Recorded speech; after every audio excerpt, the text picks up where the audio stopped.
I am the tofu golem. Please enjoy the video. You start by making sure your input values are valid. Numbers must be greater than 0.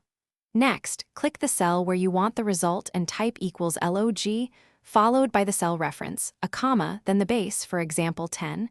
Excel defaults to base 10 when you use log 10. Once done, press enter to compute. Use ln number for natural logarithms. This immediate action gets results without extra setup and explains why the function needs a positive argument. Now you move into execution. Decide whether you need a custom base or a standard one. If you want base 10, use log 10 number. For natural log, use ln number.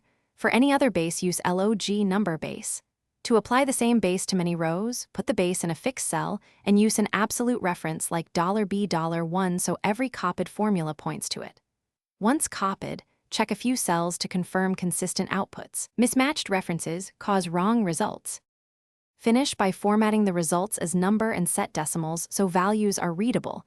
This does not change calculations, only display. Then verify outcomes by spot checking. Recalculate a few entries manually to understand why values differ. If you see #num or hash value errors, make sure inputs aren't 0, negative, or text. One key troubleshooting tip.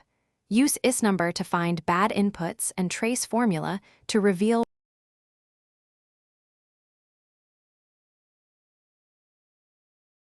Thanks for watching.